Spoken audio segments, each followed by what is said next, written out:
ஆண்டவருடைய ஆவி என்மேல் உள்ளது, ஏனெனில் அவர் எனக்கு அருள் பொழிவு செய்துள்ளார். ஏழைகளுக்கு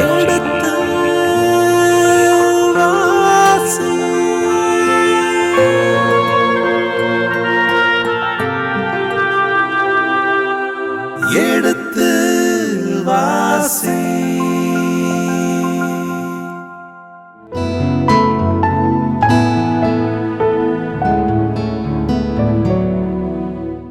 மாதா தொலைக்காட்சியின் இனிய இதயங்களே, எடுத்து வாசி பருவம் 2 அரசர்கள் 2ஆம் புத்தகத்துக்கான தெளிவுகளை விளக்கங்களை பார்த்து கொண்டிருக்கின்றோம். இதோ இதுவரை 15 அதிகாரங்களை நிறைவு செய்திருக்கின்றோம். இப்பொழுது 16ஆம் அதிகாரத்துக்குள் நுழைய இருக்கின்றோம். இதற்கான விளக்கங்களை அருட்தந்தை ரேமண்ட் ஜோசப் அவர்கள் நம்மளுக்கு தெளிவுபடுத்த இருக்கிறார்கள். அவரை நாம் வரவேற்போம். வணக்கம் தந்தையே.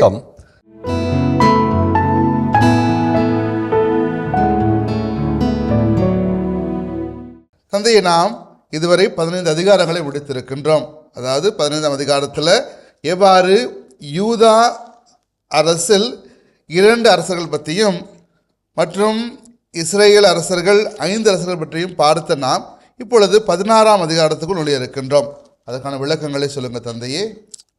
16ஆம் அதிகாரம் முழுக்க முழுக்க யூதா அரசை பற்றி, அதாவது தென்னாட்டு அரசை பற்றி, அதுவும் குறிப்பாக ஒரே ஒரு அரசனை பற்றி, ஆகாஸ் யாருன்னா யோத்தாமுடைய மகன்.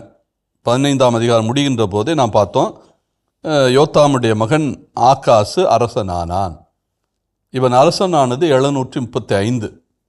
எனவே 735 இவனுக்கு ஆட்சி அதிகாரம் கிடைக்கிறது.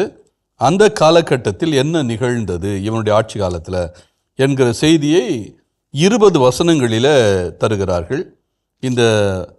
இதுவரை நாம் பார்த்த அதிகாரங்களில் குறைவான வசனங்கள் உள்ள அதிகாரம் இது. இந்த 16ஆம் அதிகாரத்தை 20 வசனங்களை 3 பிரிவுகளாக பிரிக்கலாம். முதல் பிரிவு ஆகாசின் கீழ்ப்படியாமையும் அவருடைய சிலை வழிபாடும். இதுதான் முதல் பகுதி. அது 1 முதல் 4 வசனங்கள் என்று வைத்துக்கொள்ளலாம். 2வது பகுதி ஆகாசு யூதாவை அசிரியாவுக்கு அடிபணிய வைத்தல். இது 5ஆம் வசனத்திலிருந்து 9ஆம் வசனம் வரை செல்கிறது. இறுதியாக 10ஆம் வசனத்திலிருந்து 20ஆம் வசனம் வரை 11 வசனங்கள் ஆகாசு எருசலேம் ஆலய வழிபாட்டை பாழ்படுத்துதல். எனவே ஆகாசுடைய செயல்களை இது சுட்டி காட்டுகிறது. அவன் எப்படி கீழ்ப்படியாமையால், யாவைக்கு கீழ்ப்படியாமையால் சிலை வழிபாட்டை முன்னிலைப்படுத்தினான், அது 4 வசனங்களும். அவன் எப்படி யூதாவை அசிரியாவுக்கு அடிபணிய வைத்தான் என்பதை 5 வசனங்களிலும் 5 முதல் 9. மீதமுள்ள 11 வசனங்கள் அவன் எப்படி எருசலேம் ஆலயத்தினுடைய வழிபாட்டையே பாழ்படுத்தினான். இதெல்லாம் ஆகாசுடைய செயல்பாடுகள், இந்த 3ம். எனவே அந்த அடிப்படையில் தான் இந்த பகுதிகளை நாம் பிரித்திருக்கிறோம். இப்பொழுது முதல் பகுதி 16ஆம் அதிகாரம் 1 முதல் 4, ஆகாசின் கீழ்ப்படியாமையும் சிலை வழிபாடும். 1வது வசனம். ரமலியாவின் மகன் பெக்கா ஆட்சியேற்ற 17ஆம் ஆண்டில் யூதா அரசன் யோத்தாமின் மகன் ஆகாசு அரசனானான். ஏறக்குறைய நாம் இதே பகுதி குறிப்பேடு 2 குறிப்பேடு, அதாவது 2ஆம் புத்தகம், குறிப்பேட்டினுடைய 2ஆம் புத்தகம் 28ஆம் அதிகாரம் 1 முதல் 27 வசனங்களில் இந்த பகுதி இடம்பெறுகிறது. அப்படின்னா இதுக்குரிய சில விளக்கங்கள் எல்லாம் அங்கே இருக்கும். இப்போ பெக்கா ஆட்சியேற்ற, ரமலியாவின் மகன் பெக்கா ஆட்சி பொறுப்பேற்ற 17ஆம் ஆண்டு, அதாவது இஸ்ரேல் நாட்டு அரசன், அவன் ஆட்சி பொறுப்பேற்ற 17ஆம் ஆண்டு யூதா அரசன் யோத்தாமின் மகன் ஆகாசு அரசனானான். நம்ம இந்த செய்தி ஏற்கனவே குளறுபடி இருக்கிறது என்று சொன்னோம். அடிப்படையில் பார்த்தோம் என்றால் பெக்கா ஆட்சி பொறுப்பேற்ற 2ஆம் ஆண்டு தான். வரலாற்றுப்பூர்வமாக நம்ம பார்க்கணும்னா பெக்கா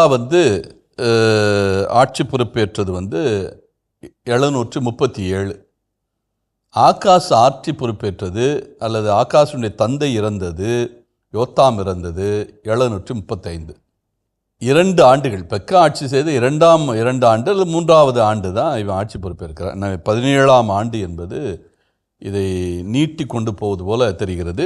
ஏதோ ஒரு இடத்திலே குறை இருக்கிறது மட்டும் நாம் இப்பொழுது சுட்டி காட்டலாம். நான் ஏற்கனவே குறைகளுக்கான 2 வாய்ப்புகள் இருக்கிறது குறைகளுக்கான என்று சுட்டி காட்டியிருக்கிறேன்.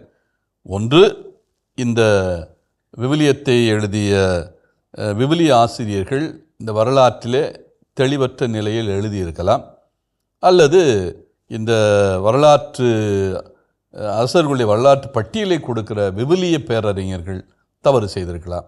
இதில் யார் செய்த தவறு என்பது சுட்டி காட்டுவது கடினம். என்றால் நான் விவிலியத்தை பொறுத்த மட்டில் விவிலியம் தவறு இழைக்காது என்கிற நோக்கு உடையவர்கள். இருந்தாலும் இதை நாம் சிந்தித்து பார்க்கின்ற போது 17 ஆண்டு என்பது வரலாற்றுக்கு ஒத்துப்போகாத கணக்கீடாக இருக்கிறது. அதை மட்டும் நாம் சுட்டி காட்ட வேண்டும் இங்கே. எனவே இது 17ஆம் ஆண்டு என்பதை விட அவனுடைய ஆட்சியினுடைய 3ஆம் ஆண்டு அல்லது 2ஆம் ஆண்டு என்று தான் சொல்ல முடியும். பெக்காவினுடைய 2ஆம் ஆண்டு அல்லது 3ஆம் ஆண்டு. தொடர்ந்து, ஆகாசு அரசனான போது அவனுக்கு வயது 20 வயதில் ஆகாஸ் அரசனான, நம்ம ஏற்கனவே சுட்டி காட்டினோம். யோத்தாமுடைய ஆட்சி காலம் அதிகமானதல்ல. அவன் தனியாக ஆட்சி செய்து 8 ஆண்டு காலம், தந்தையோடு ஆட்சி செய்தது 8 ஆண்டுகள், 16 ஆண்டுகள். குறைந்த வயதிலேயே அவன் 41 வயதில் இறக்க வேண்டிய சூழல். தொடர்ந்து, அவன் எருசலேமில் 16 ஆண்டுகள் ஆட்சி செய்தான். அவன் தன் மூதாதையரான தாவீதை போல் தம் கடவுளான ஆண்டவர் திருமுன் நேர்மையாக நடந்து கொள்ளவில்லை. முதலாக தென்னாட்டு அரசன் ஒருவனை அவன் நேர்மையாக நடக்கவில்லை என்று சுட்டிக்காட்டுகின்ற பகுதி இது. இதுவரை எந்த அரசனையும் அவன் நேர்மையாக நடக்கவில்லை. அவன் தவறு செய்தால் கூட அவன் நேர்மையாக நடந்தான். அதன் பிறகுதான் தவறுகள் சுட்டி காட்டப்படும். தொடங்குகிற போதே இவன் நேர்மையாக நடக்கவில்லை, அதுவும் குறிப்பாக அவன் ஆண்டவர் திருமுன் நேர்மையாக நடக்கவில்லை என்று சொல்லுகின்ற அந்த பாங்கே இங்கு இவனுக்குரிய ஒரு குறையாகவே சுட்டி காட்டப்பட வேண்டும். இஸ்ரேல் அரசர்களின் வழியிலேயே தானும் நடந்து இஸ்ரேலரின் பார்வையில் ஆண்டவர் விரட்டியடித்த வேற்றினத்தாரின் அருவருப்பான வழக்கத்தின்படியே தன் மகனை தீயிலிட்டு பலியாக்கினான். ஆக இஸ்ரேல் அரசர்களின் வழி நடத்தல், இது இஸ்ரேல் என்றாலே வடநாடு. அப்படின்னா வடநாடு அரசர்களோடு இவனுடைய செயல்பாட்டை ஒப்புமைப்படுத்துகிறார் இந்த விவிலிய ஆசிரியர். இஸ்ரேல் அரசர்கள் முறை தவறி நடக்கிறவர்கள். எருசலேம் அவர்களுக்கு பிடிக்காது. எருசலேமுக்கும் வருகை தரமாட்டார்கள், யாவையை வழிபட மாட்டார்கள். அவர்களுக்கென்று ஒரு கடவுளை அவர்களை உருவாக்கி கொண்டார்கள். அதை எலோகிம் என்று அழைத்தார்கள். யாவையைத்தான் எலோகிம் என்று அவர்கள் அழைத்தார்கள். இருந்தாலும் அவர்கள் பொன் கன்றுக்குட்டிகளை அமைத்து வழிபட்டார்கள். இது தவறானது, குற்றமுடையது என்று இந்த இணைச்சட்ட ஆசிரியர் தொடர்ந்தே வலியுறுத்தி கொண்டிருக்கிறார். இப்போ அதே செயலை ஒரு யூதா நாட்டைச் சேர்ந்த அரசன் செய்கிறான்.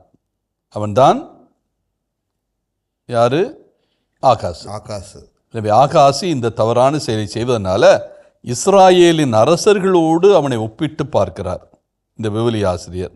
அது மட்டுமல்ல, ஆண்டவர் விரட்டி அடித்த வேற்றினத்தாரின் அருவருப்பான வழக்கத்தின்படியே தன் மகனையும் அவர் என்ன செய்தார்? பலியிட்டார். இதில் சில குறிப்புகளை நாம் பார்க்க வேண்டும். லேவியர் புத்தகம் 18:21, லேவியர் புத்தகம் 18:21 ஒரு பலிகொடுத்தலை பற்றி அது தெளிவாக சுட்டி காட்டுகிறது.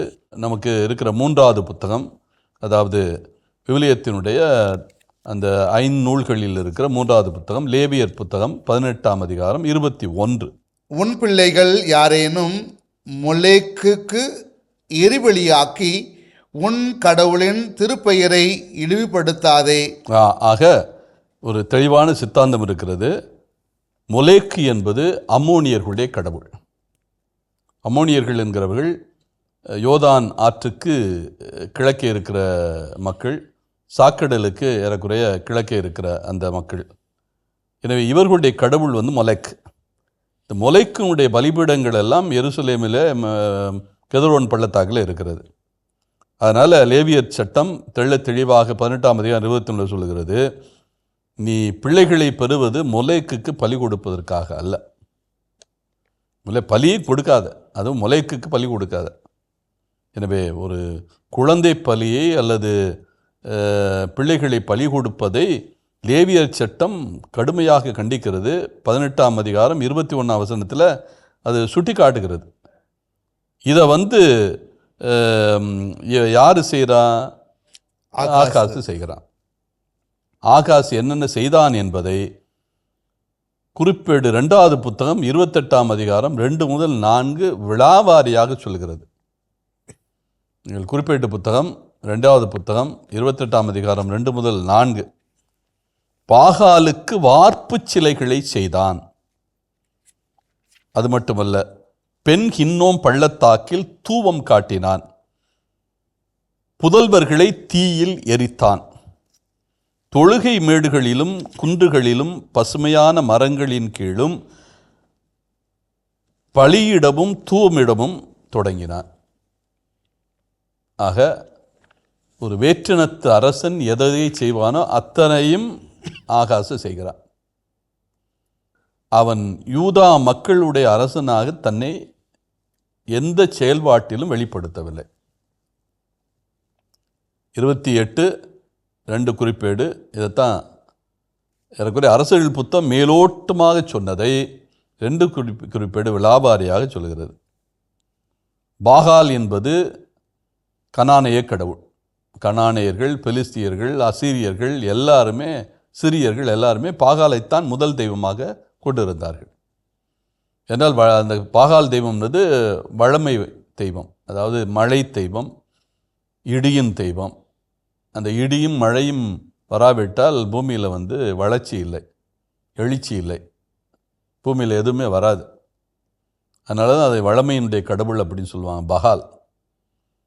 அந்த பாகாலோடு பாகால் ஆண் கடவுள், அதற்கு இணையான பெண் கடவுள் என்பது அசரேத். இந்த அசரேத் என்கிற கடவுள் அதுவும் வழமையினுடைய கடவுள். அது இயற்கை கடவுள்.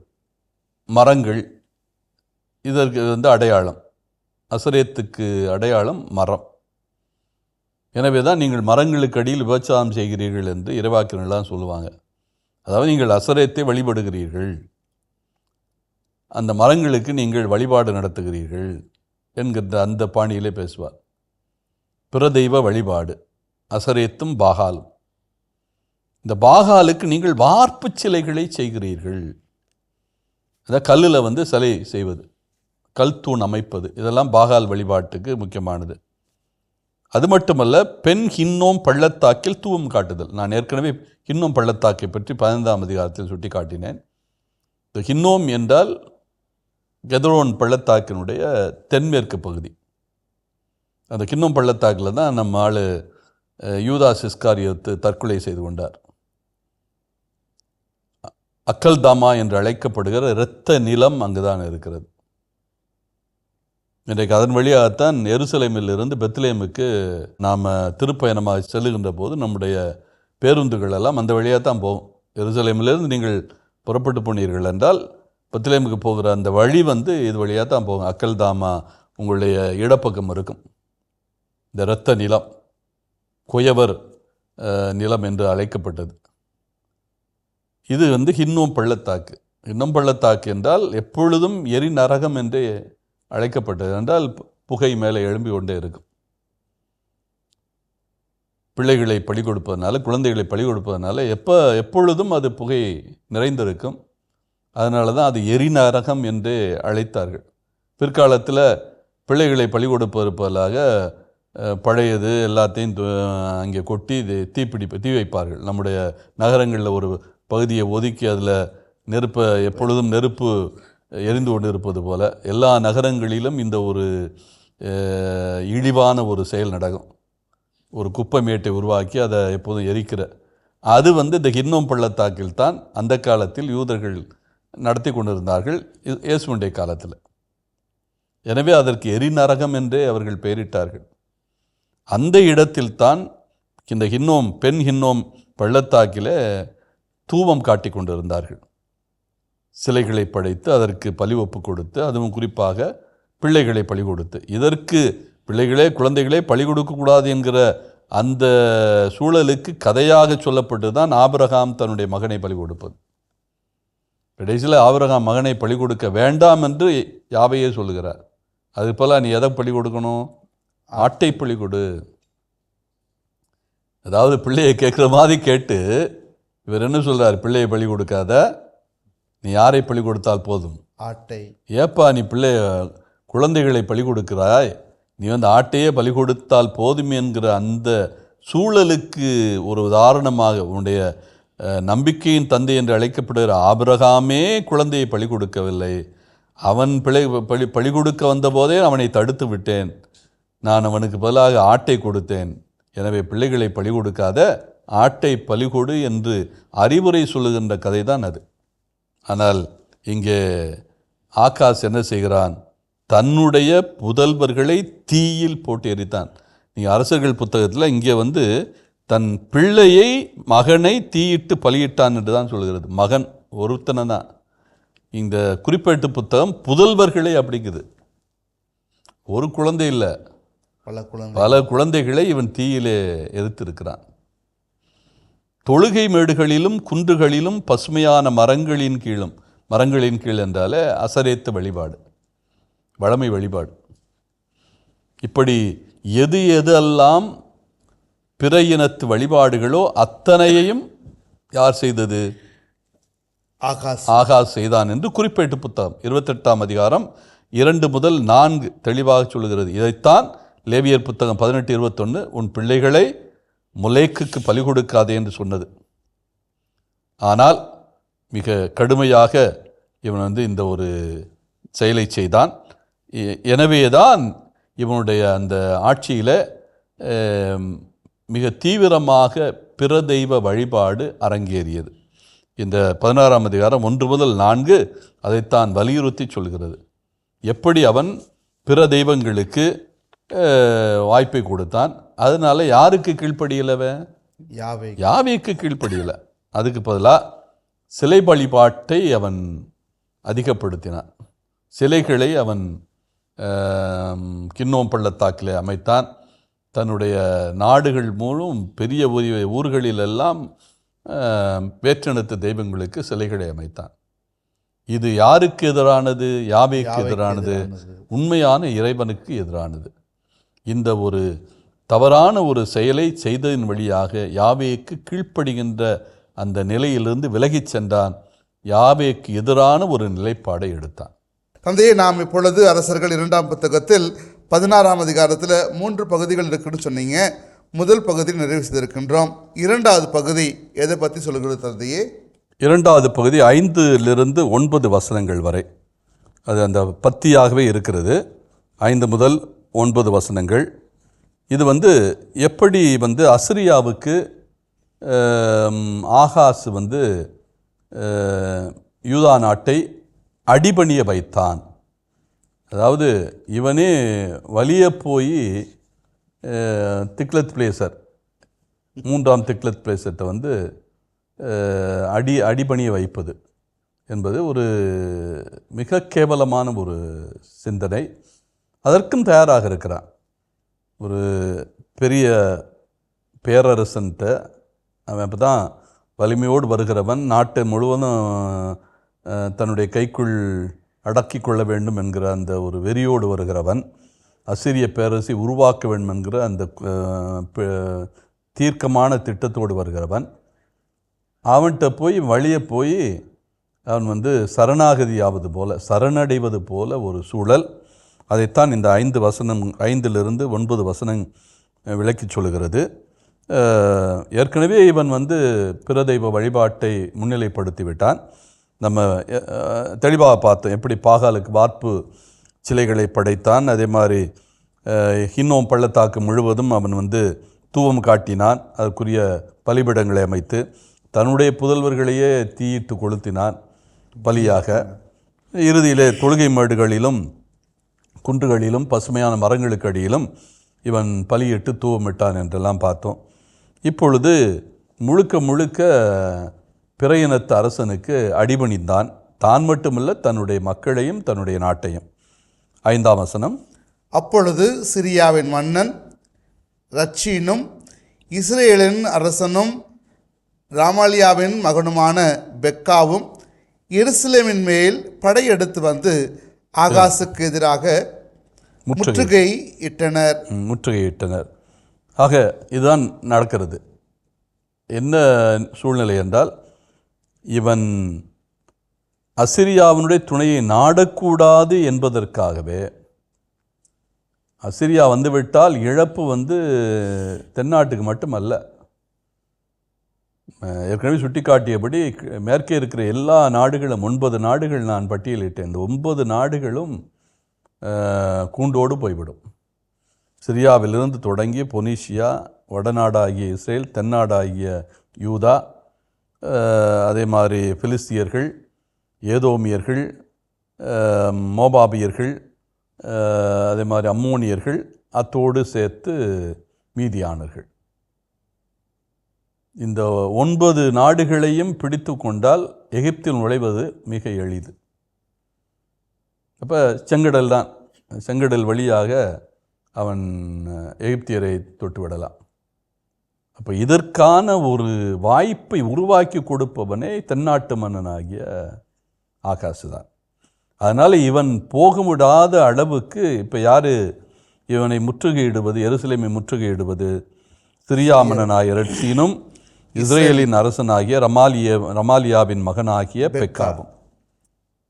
இது நடப்பது 735.